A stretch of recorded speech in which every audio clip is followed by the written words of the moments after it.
Shalom bien-aimés dans le Seigneur, grande est notre joie de nous retrouver au pied du grand roi pour notre méditation quotidienne. Nous sommes le jeudi 11 septembre 2025 et nous vous saluons au nom de notre Seigneur et Sauveur Jésus-Christ. Pour notre méditation de ce jour, nous allons lire un texte dans les évangiles. Évangile selon Jean, chapitre 14, verset 1er. Nous lirons dans deux versions. Louis II nous dit « Que votre cœur ne se trouble point, croyez en Dieu et croyez en moi. » Français courant nous dit « Ne soyez pas si inquiets, leur dit Jésus. Ayez confiance en Dieu et ayez aussi confiance en moi. » Double assurance. Double assurance, tel est le thème de notre méditation de ce jeudi 11 septembre 2025. Bien-aimés dans le Seigneur, plusieurs réalités de la vie troublent nos cœurs.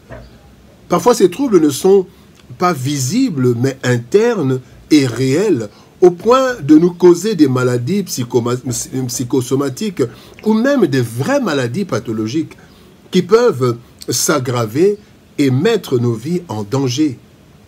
Ces troubles nous font parfois prendre des décisions irréversibles au niveau physique, au niveau spirituel, des décisions qui détruisent nos vies à court, moyen ou long terme.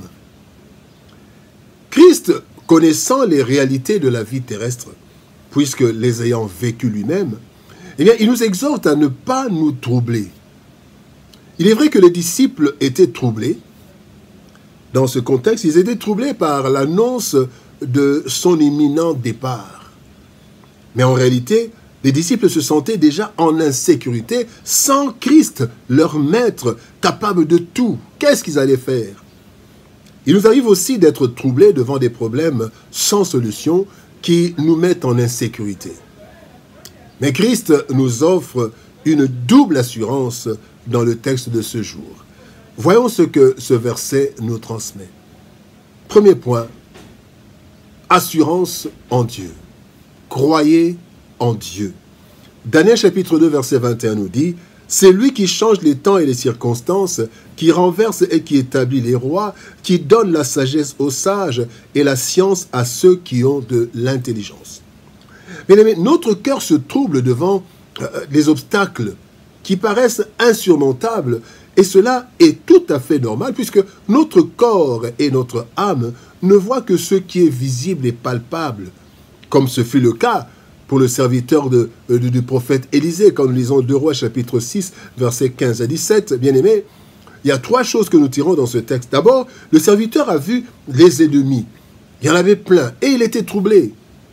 Deuxième élément dans ce texte, c'est que le prophète, lui, pendant que son serviteur voyait les ennemis, le prophète voyait plutôt l'armée de l'Éternel. Il était sans crainte.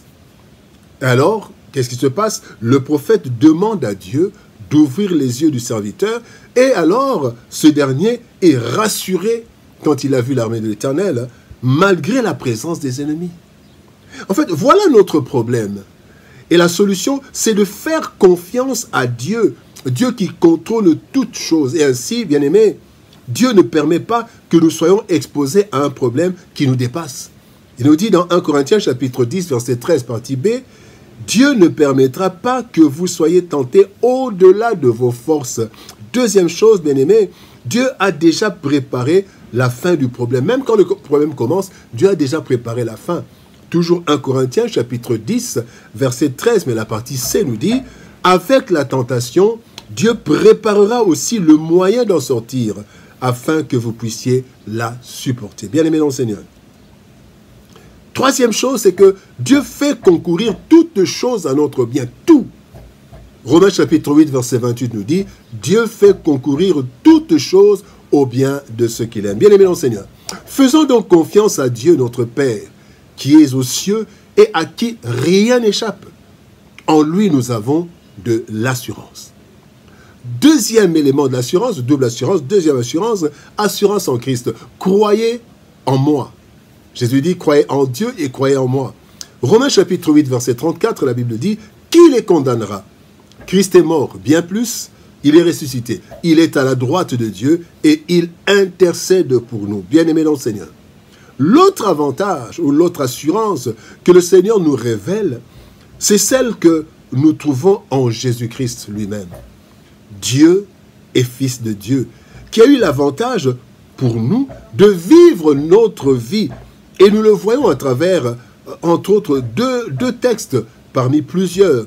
Il y a Philippiens chapitre 2, verset 7 qui nous dit « Christ s'est dépouillé lui-même en prenant une forme de serviteur, en devenant semblable aux hommes et ayant paru comme un simple homme. » Le deuxième texte, Hébreux chapitre 4, verset 15, la Bible dit « Nous n'avons pas un souverain sacrificateur qui ne puisse compatir à nos faiblesses. Au contraire, il a été tenté comme nous en toutes choses sans commettre de péché. » Alléluia. Bien-aimés, Christ a connu, sous différentes formes, ce que nous connaissons comme déception, comme trahison, comme douleur, comme souffrance, au point qu'il a été décrit prophétiquement par Ésaïe comme homme de douleur, habitué à la souffrance. Ésaïe 53, verset 3. Bien-aimé dans le Seigneur. En lui, nous pouvons donc trouver en lui de l'assurance, car il a vaincu le monde. Jean 16, 33 nous dit, Christ dit, j'ai vaincu le monde, prenez courage. Nous avons l'assurance en Christ parce qu'il vit en nous et il peut nous assister en tout temps. Galates 2, 20 dit, si je vis, ce n'est plus moi qui vis, c'est Christ qui vit en moi. Et aussi l'assurance que nous avons en Jésus-Christ, c'est parce qu'il intercède en notre faveur, selon Romains chapitre 8, verset 34. Nous avons donc un intercesseur permanent auprès du Père qui intercède en notre faveur. Et l'intercession de Christ a toujours été exaucée. Troisième point, bien-aimé, maintenir l'assurance. Nous devons maintenir l'assurance. La Bible nous dit dans Hébreux chapitre 4, verset 16, « Approchons-nous donc avec assurance du trône de la grâce afin d'obtenir miséricorde et de trouver grâce pour être secourus dans nos besoins. » Bien-aimés, comme pour le cas du serviteur d'Élisée dans 2 Rois chapitre 6, nous ne sommes pas toujours conscients de l'assistance permanente de Dieu, car nous voyons selon la chair. Voilà pourquoi nous sommes appelés à marcher par la foi et non par la vue. 2 Corinthiens chapitre 5 verset 7 dit « Car nous marchons par la foi et non par la vue. » Bien-aimés, ainsi chaque jour approchons-nous de Dieu pour maintenir et nourrir notre assurance. D'abord par la méditation et l'étude de la parole de Dieu. Chaque jour, bien-aimés. Colossiens chapitre 3, verset 16 nous dit « Que la parole de Christ habite en vous abondamment. » Bien-aimés, prenons cette habitude. Prenons que ce soit toute une vie. Nous ne pouvons pas passer une journée sans lire, méditer la parole du Seigneur. Deuxième élément pour nous approcher du Seigneur, c'est une vie de prière régulière et sérieuse. 1 Thessaloniciens chapitre 5, verset 17. Bien-aimés, nous devons prier sans cesse, dit ce texte. Nous devons prier sans cesse. Bien-aimés, portons les charges que nous pouvons porter. Le reste, déchargeons-nous, bien-aimés, sur le Seigneur, comme le dit 1 Pierre chapitre 5, verset 7. Déchargez-vous sur lui de tous vos soucis, car lui-même prend soin de vous. Bien-aimés, la vie nous réserve des surprises heureuses et malheureuses. Plusieurs situations tendent à nous troubler, tellement nous sommes sans ressources. Mais le Seigneur nous appelle à ne jamais être troublés, mais plutôt à avoir une double assurance en faisant confiance au Créateur de toutes choses, notre Dieu, qui maîtrise les temps et les circonstances, mais aussi en faisant confiance totale à Christ, qui a vécu les réalités de ce monde, qui les a vaincus dans la chair et qui intercède valablement en notre faveur. Bien-aimés, et ainsi il nous assure de toute sortie de crise avec succès. Nous n'avons donc pas à être troublés, bien-aimés, puisque nous avons cette double assurance. Assurance en Dieu notre Père, assurance au Seigneur Jésus-Christ, notre Maître et notre Frère. Prions. Père de gloire, nous te bénissons et te rendons grâce. Toi, notre Dieu et notre Maître, merci parce que, Seigneur, tu nous donnes une double assurance. Croire en toi, notre Père, et croire en Jésus, notre Maître. Seigneur de gloire, croire en Dieu. Dieu qui est Père, qui est Fils. Et par la puissance du Saint-Esprit, nous pouvons garder notre assurance à travers la méditation de la parole, à travers la vie de prière. Aide-nous, Seigneur de gloire, parce que notre corps et notre âme, Seigneur, est en contact avec les réalités de ce monde. Mais donne-nous, Seigneur, la grâce, par le Saint-Esprit, de voir ce que nos yeux ne voient pas. Et ainsi, nous serons toujours assurés. Bénis ta parole, et bénis ton peuple au nom de Jésus-Christ. Nous avons ainsi prié, Père. Amen. Bien-aimés dans le Seigneur, que Dieu nous bénisse.